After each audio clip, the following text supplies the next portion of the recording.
পদ্মজা পর্ব ৭৭। লেখিকা ইলমা বেহরোজ। আমি আছি আপনাদের সাথে নৌসিন পারভিন। পদ্মজা এক পা করে উপরে উঠে আসে। পদ্মজার প্রতিটি কদম লিখনের হৃৎপিণ্ডে কাঁপন ধরায়। সে কথা বলার মতো ভাষা খুঁজে পাচ্ছে না। শাহানারা পদ্মজার এক হাত ধরে বিচলিত হয়ে প্রশ্ন করল, ও পদ্ম, তোমার এই অবস্থা কেমনে হইল? পদ্মজা চাপা স্বরে বলল, বাড়িতে গিয়ে সব বলবো আপা। শাহানারা চোখ দুটি বড় বড় করে তাকিয়ে আছে। পদ্মজার শরীরে যে দাগ সে দেখেছে, এতে নিশ্চিত কেউ পদ্মজাকে মেরেছে। গলা চেপে ধরেছে, গালে নখের আঁচড়ও রয়েছে। শাহানারা স্তব্ধ হয়ে যায়। আমির পদ্মজার জন্য কতটা পাগল সবাই জানে। আমির পদ্মজার ভালোবাসার গল্প সবার মুখে মুখে। শাহানারা শিরিন দুজনই তাদের শ্বশুরবাড়িতে আমির পদ্মজার ভালোবাসার গল্প করে। সেই পদ্মজার গায়ে মারের দাগ। আমিরের তো মারার কথা না, অন্য কেউ পারবে না, তাহলে কিভাবে কি হলো? শাহানারার মাথায় কিছু ঢুকছে না। পদ্মজা লিখনের দিকে তাকাতেই লিখন নিঃশ্বাস ছাড়ল। নিঃশ্বাসের শব্দ উপস্থিত ত্রিধা, শাহানারা, পদ্মজা তিনজনই শুনতে পায়। পদ্মজা তার রিনঝিন মিষ্টি কণ্ঠে বলল, আপনার সাথে আমার কথা ছিল। লিখন ঠায় দাঁড়িয়ে থেকে স্পষ্ট স্বরে বলল, কি হয়েছে তোমার সাথে? লিখনের চোখের কার্নিশে জল জমে। পদ্মজা অপ্রস্তুত হয়ে পড়ে। কেউ তার মুখে দেখলে তাকে অনেক রকম প্রশ্নের সম্মুখীন হতে হবে, তাই সে মুখ দেখাতে চায়নি কাউকে। পূর্ণা প্রেমার সাথে যখন দেখা হয় তখনও সে নিকাব খোলেনি। লিখন এক পা এগিয়ে এসে আবার প্রশ্ন করল, কে মেরেছে? পদ্মজার বুক ধুকপুক করছে। তার মিথ্যে বলার অভ্যেস নেই, আবার সত্যটাও বলা সম্ভব নয়। পরিস্থিতি সেরকম নয়। পদ্মজা লিখনের পাশে দাঁড়িয়ে থাকা ত্রিধার দিকে তাকালো। পুতুলের মতো সুন্দর মেয়েটা উৎসুক হয়ে তাকিয়ে আছে। দ্বিধা পদ্মজার শরীরের দাগ নিয়ে চিন্তিত নয়। সে আগ্রহ নিয়ে পদ্মজার চোখ দেখছে। কাঁদার কারণে ফুলে থাকলেও সৌন্দর্য হারিয়ে যায়নি। অসম্ভব সুন্দর চোখ, টানা টানা চোখ বোধ হয় একেই বলে। ত্রিধা ঈর্ষান্বিত। পদ্মজার লিখনের প্রশ্নেও বলল, মারের দাগ হতে যাবে কেন? লিখন রুদ্ধশ্বাসে বলল, মুখে দাগ, গলা চেপে ধরার দাগ, চোখ ফুলে আছে। কে বলবে এটা মারের দাগ না? আমির হাওলাদার মেরেছে? শাহানারা চমকে যায়। রাগ হয় শাহানারা শিরিনের। আমিরকে অনেক ভালোবাসেন। আমিরকে নিয়ে এত বড় কথা কি করে বলতে পারে লিখন? শাহানারা তেড়ে এসে রাগী স্বরে বলল, বাবু মারবে ক্যারে? তুমি কি তা কও?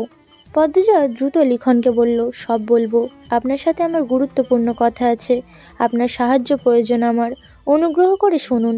শাহানারা পদ্মজার এক হাত ধরে নিজের দিকে ফিরিয়ে বলল, পরপুরুষের কাছে কি তার সাহায্য তোমার পদ্ম? পদ্মজা বলল, আপা, আমি আপনাকে সব বলবো, একটু সময় দিন। পদ্মজাকে পাহারা দেওয়া দুজন লোকের নাম হাবু আর জসিম। হাবু জসিমকে একা একা দূরে দাঁড়িয়ে থাকতে দেখে রিদওয়ান পদ্মজাকে খুঁজতে থাকলো। খুঁজতে খুঁজতে ঘাটে এসে উকি দেয়। লিখনের সামনে পদ্মজাকে দেখে ভয়ে হয় রিদওয়ানের। লিখন দেশের একজন খ্যাতিনাম অভিনেতা। সে যদি পদ্মজার মুখ থেকে সব জেনে যায়, সে কোনো মূল্যের তাদের ধ্বংস করতে উঠে পড়ে লাগবে। তার সফলও হতে পারবে। পদ্মজা পারে না, কারণ তার স্বামী এতে জড়িত। তার দুই বোনকে নিয়ে ভয় আছে। সর্বোপরি সে একজন নারী। রিদওয়ান দূর থেকে ডাকলো, পদ্মজা। রিদওয়ানের কণ্ঠ শুনে পদ্মজা আশাহত হয়। লিখনের সাথে কথা যে আর দীর্ঘ হওয়া সম্ভব নয় তার স্পর্শ। পদ্মজা তাকালো। রিদওয়ান এগিয়ে এসে বলল, চাচা যেতে বলেছেন। শাহানারা রিদওয়ানকে বলল, মাথাটা ঘুরাইতেছিল, পদ্ম আমারে ঘাটে লইয়া পানি দিচ্ছে। রিদওয়ান আর চোখে লিখনকে দেখল। লিখনের প্রতিক্রিয়া দেখল। লিখন তাকাতেই সে দৃষ্টি সরিয়ে নিল। রিদওয়ানের দৃষ্টি দেখে লিখনের বিচক্ষণ মস্তিষ্ক বুঝে যায় এই দৃশ্যে ঘাবলা আছে। পদ্মজা ভালো নেই, তার সাথে খারাপ কিছু হচ্ছে। আর রিদওয়ান সব জানে, সে জড়িত। রিদওয়ান শাহানারাকে বলল, এখন ঠিক আছো? শাহানারা এক হাত নিজের কপাল চেপে ধরে বলল, হ ভাই। রিদওয়ান হেসে লিখনের দিকে তাকালো, করমর্দন করে বলল, কি খবর? রিদওয়ানের জবাব না দিয়ে লিখন বলল, আমি পদ্মজার সাথে কিছুক্ষণ কথা বলতে চাই। রিদওয়ান পদ্মজার চোখের দিকে তাকায়, তারপর লিখনের দিকে বলল, কি কথা? ব্যক্তিগত, দয়া করে সুযোগ করে দিন, খুশি হব। লিখনের সোজাসুজি কথা। রিদওয়ান দূরে সরে দাঁড়ালো, বলল, পদ্মজা আমাদের বাড়ির বউ। সে যার তার সাথে বাইরের নির্জনে কথা বলতে পারে না। লিখনের হাঁসপাস লাগছে। সে জ্ঞানহীন হয়ে পড়েছে। নিজেকে ঠিক রাখতে পারছে না সে।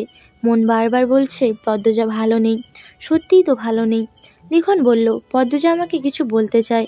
রিদওয়ান পদ্মজার দিকে তাকিয়ে আদেশের স্বরে বলল, পদ্মজা চলো, চাচা ডাকে। পদ্মজা রিদওয়ানকে মোটেও ভয় পায় না। রিদওয়ানের আদেশ শোনা তো দূরের কথা, তবে এই মুহূর্তে কিছুতেই লিখনের সাথে কথা বলা সম্ভব নয়। তাই সে চলে যাওয়ার কথা ভাবে। চলে যাওয়ার জন্য উদ্যত হতেই লিখন পথ আটকে দাঁড়ায়। তার গলার স্বর চড়া হয়। আমাকে বলে যাও, তোমার গলায় কিসের দাগ, মুখে কিসের দাগ, কে মেরেছে? কে মেরেছে? প্রশ্নটা কানে আসতেই রিদওয়ানের গলা শুকিয়ে যায়। এত কিছু কি করে লিখন দেখলো?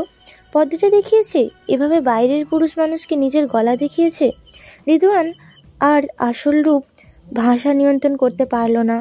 পদ্মজার উদ্দেশ্যে বলল, তুমি না সতী সাবিত্রী, পরপুরুষকে গলা দেখিয়ে বেড়াও? আমির জানে? লিখনের মাথা চড়ে যায়। সে শেষ করে নিজের ব্যক্তিত্বের নিয়ন্ত্রণ হারিয়েছে। লিখনের মাথা চড়ে যায়। সে শেষ কবে নিজের ব্যক্তিত্বের নিয়ন্ত্রণ হারিয়েছে সে জানে না, তবে আজ হারিয়েছে। তার কাছে পরিষ্কার পদ্মজা অত্যাচারিত, তার উপর জুলুম করা হয়। লিখন রিদওয়ানের শার্টের গলা চেপে ধরে দাঁতে দাঁত চেপে বলল, মুখ সামলিয়ে কথা বলুন। রিদওয়ান লিখনকে ধাক্কা দিয়ে দূরে সরিয়ে দিল। লিখনের ঝাঁকড়া চুল কপালে ছড়িয়ে পড়ে। রিদওয়ান বলল, অন্যের বইয়ের উপর নজর দেওয়া বন্ধ করুন। পদ্মজা চলো। রিদওয়ান পদ্মজার হাত চেপে ধরে। পদ্মজা এক ঝটকায় রিদওয়ানের হাত সরিয়ে দিয়ে ঝাঁঝালো স্বরে বলল, আমি একাই যেতে পারি। তারপর লিখনকে বলল, কথা বাড়াবেন না, আমাকে যেতে দিন। লিখন কারোর কথা শুনতে রাজি নয়। সে তার ধৈর্য ব্যক্তিত্ব থেকে সরে এসেছে। লিখন আবারও পদ্মজার পথ আটকালো। প্রশ্ন করল, কাকে ভয় পাচ্ছ তুমি? আমাকে বলো। শাহানা নিজেও অবাক পদ্মজার অবস্থা দেখে, কিন্তু লিখনের পদ্মজাকে নিয়ে বাড়াবাড়ি তার ভালো লাগছে না। অন্য পুরুষ কেন তাদের বাড়ির বউয়ের জন্য এত ব্যাকুল হবে, কেন এত আকুল হবে? শাহানারা কর্কশ কণ্ঠে লিখনকে বলল, আপনি পথ ছাড়েন না কেন? অন্য বাড়ির বউরে এমনি আটকায়া ভালো মানুষের কাম না। লিখনের চোখে মুখে অসহায়ত্ব স্পষ্ট। অন্য বাড়ির বউ, অন্যের বউ, এই শব্দগুলো কেন পৃথিবীতে এসেছে সহ্য করা যায় না। রিদওয়ান লিখনকে ধাক্কা দিয়ে সরাতে চাইল। লিখন রিদওয়ানের হাতে ধরে ফেলে। রিদওয়ানের মুখের কাছে গিয়ে চাপা স্বরে বলল, পদ্মজা আমার হৃদয়ে যত্নে রাখা জীবন্ত ফুল, তার গায়ে আঘাত করার সাহস যে করেছে তাকে আমি টুকরো টুকরো করব। লিখনের হুমকি রিদওয়ানের গায়ে আগুন ধরিয়ে দেয়। সে আমিরকে সহ্য করে, কারণ আমির ঠান্ডা মাথার খনি। চোখের পলকে যে কাউকে ধ্বংস করে দিতে পারে। সবচেয়ে বড় কথা, পাতালঘর, বাড়ির অফিস, গোডাউন সবকিছু একমাত্র মালিক আমির। তাই রিদওয়ান রাগ নিয়ন্ত্রণের চেষ্টা করে। তাই বলে সাধারণ জগতের একজন অভিনেতার হুমকি সহ্য করবে? কিছুতেই না। রিদওয়ান লিখনের চোখের আগুন চোখে তাকিয়েই বলল, এসব সিনেমায় গিয়ে বলুন, নাম বাড়বে। লিখন রিদওয়ানকে ছেড়ে পদ্মজার দিকে মুখ করে দাঁড়ালো। বলল, পদ্মজা তুমি তো ভীতু না, ভয় পেও না, আমাকে বলো কি হয়েছে তোমার সাথে। পদ্মজা বলল, আমি কাউকে ভয় পাচ্ছি না, আপনার সাথে পরে কথা বলবো। রিদওয়ান পদ্মজার দিকে তেড়ে এসে বলল, পরে কিসের কথা? রিদওয়ান পদ্মজার মুখের উপর ঝুঁকেছে বলে লিখনের রাগ বাড়ে। সে রিদওয়ানের পিঠের শার্ট খামচে ধরে। সঙ্গে সঙ্গে রিদওয়ান লিখনের মুখের বরাবর ঘুষি মারল। ত্রিধা, পদ্মজা, শাহানা চমকে যায়। ত্রিধা আতঙ্কে লাল হয়ে যায়। সে দৌড়ে এগিয়ে আসে। লিখন তার ঘোলা চোখ দিয়ে রিদওয়ানের উপর অগ্নি বর্ষিত করে। রিদওয়ানকে তার ঘুষি ফিরিয়ে দেয়। দুজন মারামারি পর্যায়ে চলে যায়। ত্রিধা, পদ্মজা কেউ থামাতে পারে না। আর কিছু সময় এভাবে চললে কেউ একজন খুন হয়ে যাবে। শাহানা চিৎকার করতে করতে স্কুলের সামনে ছুটে যায়। তার চিৎকার শুনে উপস্থিত মানুষদের মাঝে হট্টগোল শুরু হয়। শৃঙ্খলা ভেঙে যায়। মুজিদ খলিল ছুটে আসে স্কুলের পিছনে। পরিচালক আনোয়ার হোসেন লিখনকে মারামারি করতে দেখে খুবই অবাক হন। সবাই মিলে লিখন ও রিদওয়ানকে থামালো। তারপর দুজনকে নিয়ে স্কুলের সামনে আসে। উপস্থিত মানুষরা উৎসুক হয়ে তাকিয়ে আছে। গুরুজনরা জিজ্ঞাসা করে, তারা কেন মারামারি করছিল। মুজিদ হাত তুলে সবাইকে থামালেন। তারপর রিদওয়ানের দিকে তাকালেন। রিদওয়ান চোখের ইশারায় কিছু বলছে, কিন্তু মুজিদ বুঝতে পারছে না। তিনি রিদওয়ানকে জিজ্ঞাসা করলেন, কি সমস্যা রিদওয়ান, এমন অসভ্যতা আমি মানে কি? রিদওয়ান বাঁকা চোখে উপস্থিত মানুষদের দেখল। সবাই তাকিয়ে আছে। আজ কেলেঙ্কারি হয়ে যাবে নিশ্চিত। রিদওয়ান মাথা নিচু করে বলল, লিখন সাহেব পদ্মজার পথ আটকাচ্ছিল। রিদওয়ানের কথা শুনে মানুষের মুখ থেকে লিখনের উদ্দেশ্যে ছি ছি বেরিয়ে আসে। লিখন হতবাক হয়ে যায়। হতবাক হয় পূর্ণা, প্রেমা, প্রান্ত, পদ্মজা। মুজিদ লিখনকে প্রশ্ন করলেন, রিদওয়ান যা বলছে সত্য? লিখন পদ্মজার চোখের দিকে তাকালো। তারপর বলল, সত্য, কিন্তু আমি পদ্মজার গলায় মুখে দাগ রেখেছি। গলায় যে দাগ, সেই দাগ দেখে বোঝা যায় তার গলা কেউ চেপে ধরেছিল। মুখে ক্ষত, নখের আঁচড়, চোখ ফোলা। আমি শুধু জানতে চেয়েছিলাম এসব কি করে হয়েছে, কে মেরেছে। লিখনের কথা শুনে মজিদের মাথা ঘুরে যায়। আমির বলেছিল পদ্মজাকে সমাবেশে না আনতে, এতে সমস্যা হতে পারে। মজিদ আমিরের কথায় গুরুত্ব দেননি, ভেবেছেন পদ্মজা গ্রামে আছে সবাই জানে। আর গত সমাবেশে তিনি বলেছিলেন পরবর্তী সমাবেশে আমির বা পদ্মজা বিতরণ করবে শীতবস্ত্র। আমির তো চলে গেল, তাই পদ্মজাকে এনেছে। আর এই সমাবেশে বাড়ির মেয়ে বউরা অসুস্থ থাকলেও উপস্থিত থাকে। যদি কেউ প্রশ্ন করে আমিরের বউ কোথায়, প্রশ্নটা সহজ উত্তরও বানিয়ে দেওয়া যেত। তবুও মজিদ হাওলাদার প্রশ্ন এড়াতে পদ্মজাকে নিয়ে এসেছে। তিনি প্রশ্ন শুনতে পছন্দ করেন না। মজিদের মুখের রং পাল্টে যাওয়াটাও লিখনের চোখে পড়ে। সে ভেবে নেয় এই সম্পর্কে মজিদও জানে। সে সবার সামনে প্রশ্ন করে, আপনার বাড়ির বউয়ের শরীরে মারের দাগ কি করে এলো? মজিদের কণ্ঠস্বর পরিবর্তন হয়। তিনি কাট স্বরে বললেন, তুমি কি করে দেখেছো? পদ্মজা ঘাটে নিকাব খুলে মুখে পানি। মজিদ লিখনের কথায় বাধা দিয়ে বললেন, তুমি বাড়িতে এসো, এ নিয়ে কথা হবে। মজিদ ভেতরে ভেতরে ভয়ে জমে গিয়েছেন। পদ্মজা যদি মুখ খোলে কি হবে? এখানে মজিদের প্রতিপক্ষরাও রয়েছে, তারা সুযোগ নেবে। লিখন কিছু একটা বলতে চেয়েছিল। তারপর পূর্বে মজিদের নতুন প্রতীক্ষায় ইয়াকুব আলী বললেন, বাড়ির বউয়ের গায়ে মারের দাগ, এটা তো ভালো কথা না।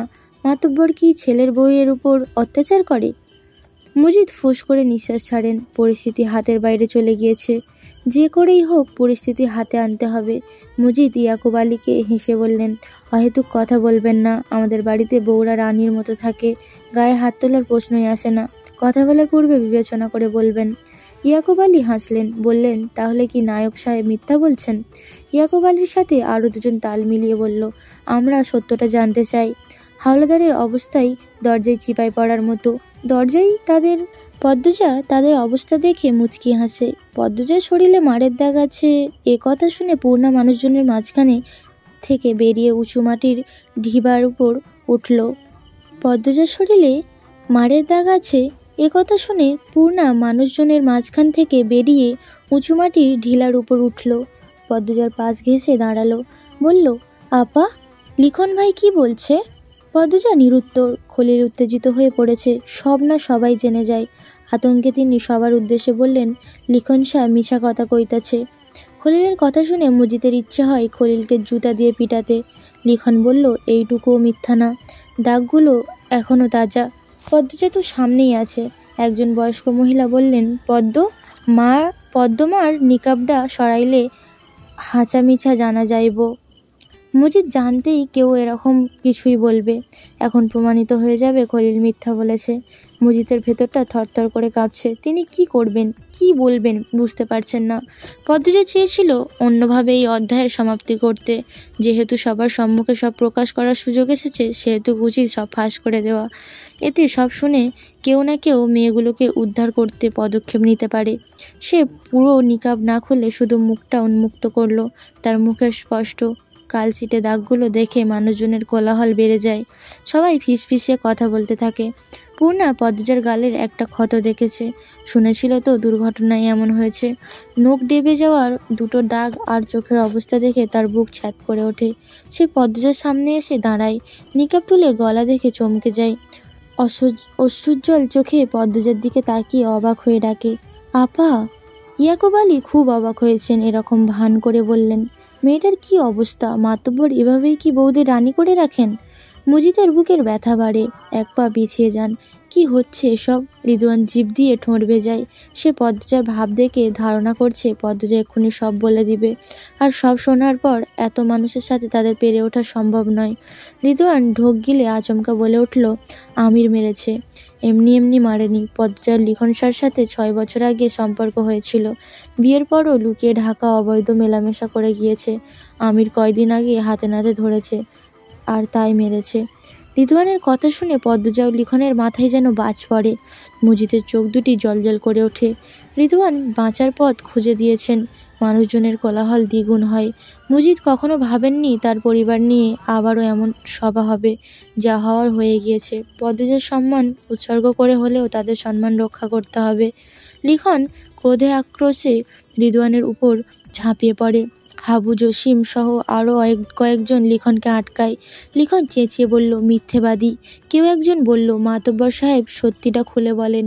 মজিদ হাওলাদার কেসে সবার উদ্দেশ্যে বললেন, আমি চাইনি আমার বউয়ের কোনো দুর্নাম হোক, হাজার হোক সে আমার একমাত্র ছেলের বউ, কিন্তু পরিস্থিতি যখন বাধ্য করেছে তখন না বলে উপায় নেই। আপনারা অনেকেই জানেন, মনোর বাড়িতে লিখন শাহ একবার শুটিং করতে এসেছিল।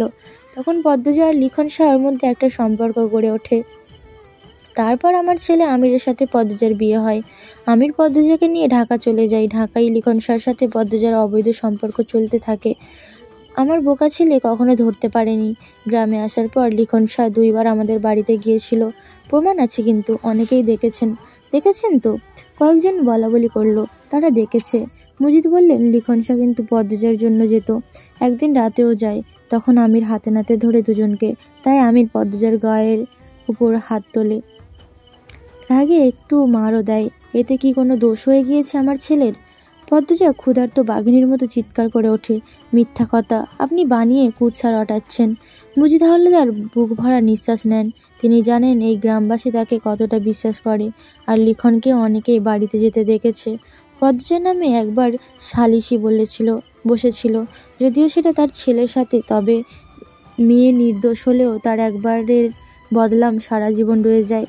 তিনি সবার সামনে 2 হাত তুলে নরম স্বরে বললেন, আমার আর কিছু বলার নেই। বিশ্বাস অবিশ্বাস আপনাদের ওপর। লিখন হাবু ও জসিমকে আঘাত করলো। রিদওয়ান লিখনকে চেপে ধরে।